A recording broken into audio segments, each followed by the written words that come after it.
What's up, people? So, as you can see by the title of the video, today we're talking about how much exactly.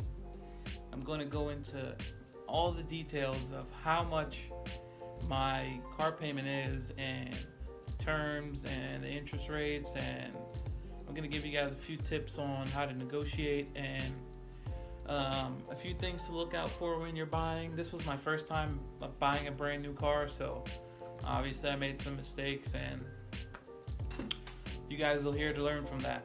So let's get right into it.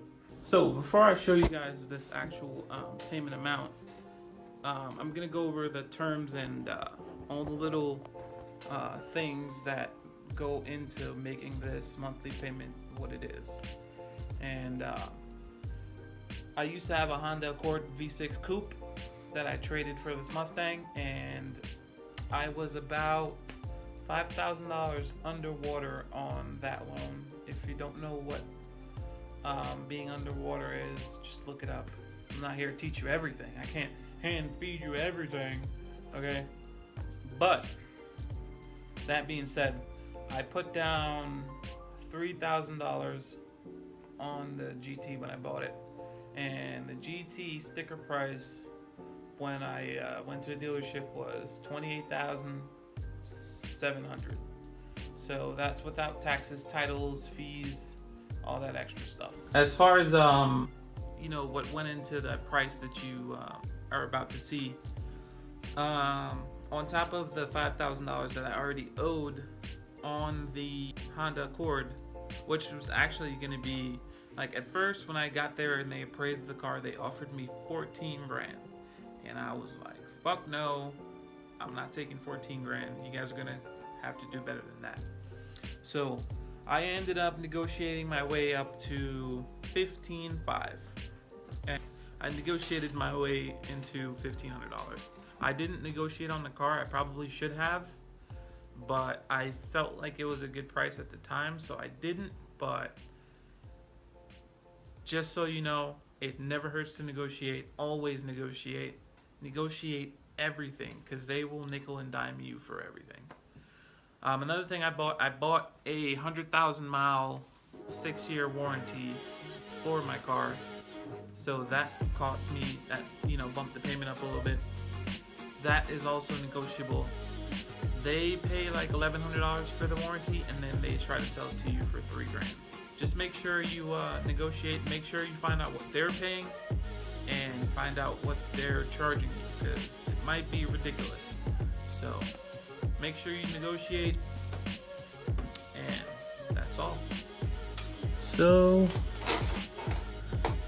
here's all the terms and conditions. My final payment will be in 2022, which is like forever. Here's my payoff amount. It's about $32,500. My term was 72 months. I have 62 payments remaining. My interest rate was 5.75%, and this is how much interest I paid from January to now, which is a little bit over $1,200. Interest paid on the prior year was about $500. So the actual payment that I pay every month is $604. Okay, so that's everything.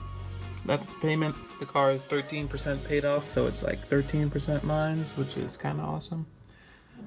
So let's look at my credit score, and so you guys have an idea of what my credit score is and like how I got this loan and blah blah blah. So my credit score at the moment right now is 663. When I actually bought the car, it was in the 700s. But it won't go back that far. It only goes back to May of 2017. It was actually around 700 and something when I got the car. The reason it went down is because I had gotten into a car accident, and if you watched my last video, you would see the pictures of that car accident. So if you haven't seen my last video, go check it out. The ambulance charged $150 just to come to the scene. I didn't take any treatment from them. Well, according to them, I did, but I didn't. And they sent me this bill, and they sent the bill to the wrong address, and then sent the bill to collections.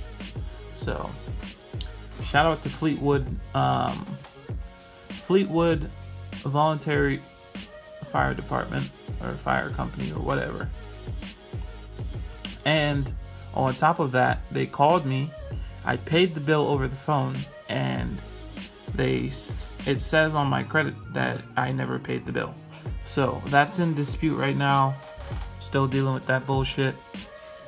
So it is what it is. Whatever. I don't really care about the credit score. I already got the car, and I won't be financing any more cars. Okay, so I showed you guys pretty much everything you need to know about, like, if you're curious about buying a brand new car. Honestly, the difference in APRs isn't really that good to warrant you buying brand new. I would say buy used. It'll save you a ton of money. Buy a car that's like 3 years old. That's like the sweet spot. So there it is. You've seen my credit score. You've seen my car payment. You've seen my whole life. Hope you guys like this video. If you want to see more stuff like this, hit that subscribe button. Check out the channel. Browse the videos. I'm sure you'll find something you like. So that's it for today. Peace out, guys.